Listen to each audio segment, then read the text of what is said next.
நாட்டிற்குள் சுதந்திரத்தை பெற்றுத்தந்த காங்கிரஸ் கட்சிக்குள்ள பல மோதல்களால் சிதறுண்டு கிடக்கிறது. இது எப்படிப்பட்ட விளைவுகளை கட்சிக்குள் ஏற்படுத்தும் என்பதை பற்றி விரிவாக பார்க்கலாம்.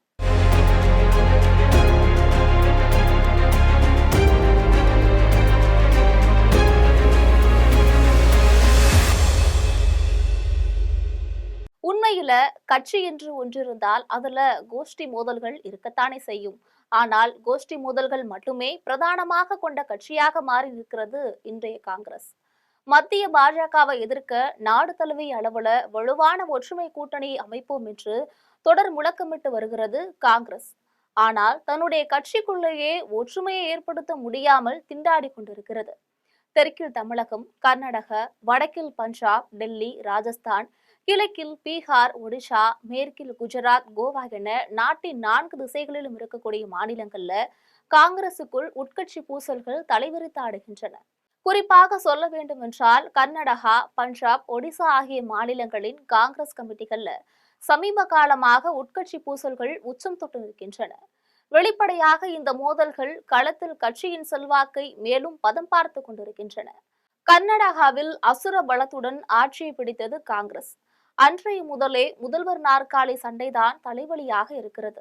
முதல்வர் சித்தராமையா, துணை முதல்வர் டி.கே. சிவகுமார் இருவருக்கும் இடையே இருக்கக்கூடிய பனிப்போர் அடிக்கடி பகிரங்க மோதலாக வெடித்து வருகிறது.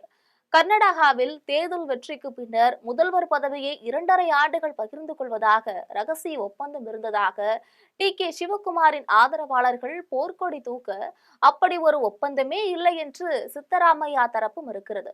மோதல்கள் எல்லை மீறி போகவே டெல்லி காங்கிரஸ் உத்தரவின்படி இருவரும் மாறி மாறி பிரேக்பாஸ்ட் மீட்டிங் நடத்தினார்கள். அதன் பின் இருவரும் கைகோத்து எங்களுக்குள்ள மோதல் ஒன்றும் இல்லை அப்படின்னு சொன்னாங்க. பிரேக்பாஸ்ட் மீட்டிங் சிறப்பாக முடிந்தது என்னவோ உண்மைதான். ஆனால் டின்னர் மீட்டிங் தான் மீண்டும் மோதல்களால வெடிக்கின்றன. சமீபத்துல கர்நாடகாவில் உள்ள பெலகாவியில் சித்தராமையா சில அமைச்சர்கள் எம்எல்ஏக்களுடன் இரவு விருந்து ஒன்றில் கலந்து கொண்டார். தொடர்ந்து அதே பெலகாவியில் சிவகுமாரும் தன்னுடைய ஆதரவாளர்களான எம்எல்ஏக்கள் அமைச்சர்களோட இரவு விருந்தில் கலந்து கொண்டாரு. நண்பர்களுக்குள்ள நடைபெற்ற சாதாரண விருந்து இது அப்படின்னு இருதரப்பும் கடந்து சென்றாலும் உள்ளுக்குள் புகைச்சல் அடங்கவில்லை என்பதே உண்மை என்கிறது காங்கிரஸ் வட்டாரம். மேலும் இருதரப்பு ஆதரவாளர்களும் டெல்லி தலைமையை கண்டித்து போஸ்டர் ஓட்டுவது, ஒருவரை ஒருவர் கடுமையாக விமர்சனம் செய்வது, கோஷங்கள் எழுப்புவது என அங்கு மோதல்கள் தொடர்ந்து கொண்டிருக்கின்றன. பாஜகவோ காலை உணவில் ஒற்றுமை, கட்சியில் வேற்றுமை என கிண்டலடித்து வருகிறது. பஞ்சாபில் முன்னாள் முதல்வர் அமரிந்தர் சிங், முன்னாள் கிரிக்கெட் வீரரும் காங்கிரஸ் தலைவருமான நவ்ஜோத் சிங் சித்து ஆகியோரிடையே வெடித்த மோதல்கள் தான் காங்கிரஸ் ஆட்சியை பறிபோனது.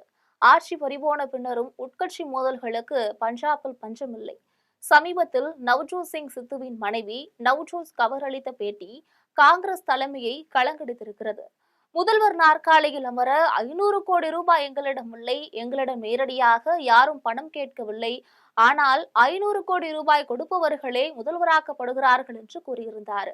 இந்த விவகாரம் மாநில அரசியல்ல பெரும் பரபரப்பை உண்டாக்க நவ்ஜோத் கவுரை சஸ்பெண்ட் செய்தது தலைமை.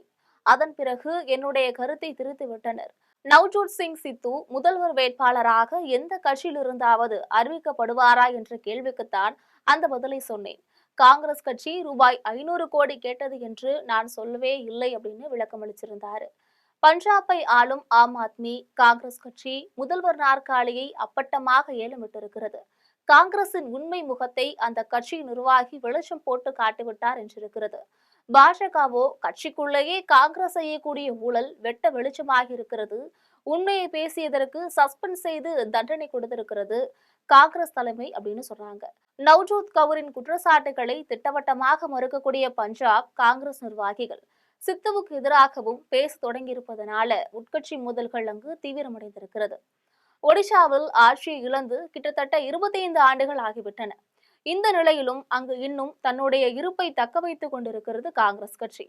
2024 சட்டமன்ற தேர்தலில் கூட 14 தொகுதிகளை கைப்பற்றியிருந்தது.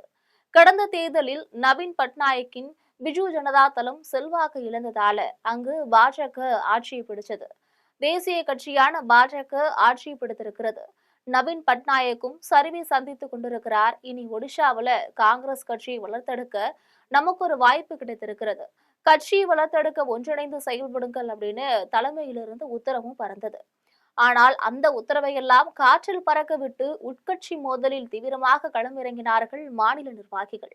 அதன் உச்சமாக காங்கிரஸ் கட்சியின் முக்கிய தலைவரும் முன்னாள் எம்எல்ஏவுமான முகமது மோக்கிம் சோனியா காந்திக்கு கடிதம் ஒன்று அனுப்பியிருந்தார். அதுல தேர்தலில் தொடர் தோல்விகளை சந்தித்தவர்களே ஒடிஷா மாநில காங்கிரஸ் கமிட்டியின் தலைவராக நியமிக்கப்படுவார்கள்.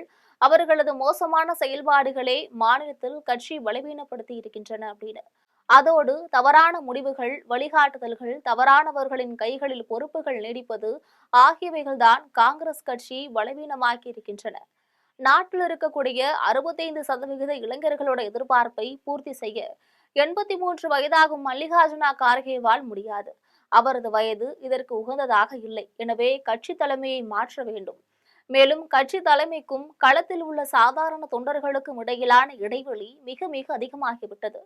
நான் சட்டமன்ற உறுப்பினராக இருந்தபோதும் கூட ராகுல் காந்தியை கிட்டத்தட்ட 3 ஆண்டுகளாக சந்திக்க முடியவில்லை. இது பல தொண்டர்களின் நிலையை பிரதிபலிக்கிறது. ஒரு மையமான, வெளிப்படையான, தீவிரமான தலைமையை எதிர்நோக்கி இளைஞர்கள் காத்து கொண்டிருக்கிறார்கள். அந்த பதவிக்கு சரியானவராக பிரியங்கா காந்தி இருப்பார் என குறிப்பிடப்பட்டிருக்கிறது. இந்த கடிதத்தை முன்வைத்து காங்கிரஸில் பிரியங்கா அணி, ராகுல் அணி என 2 அணிகள் இருப்பது மீண்டும் ஒரு முறை நிரூபணமாகியிருக்கிறது என அண்ணன் தங்கைக்குள் சண்டை மூட்டிவிடும் வேலையில இறங்கி இருக்கிறது.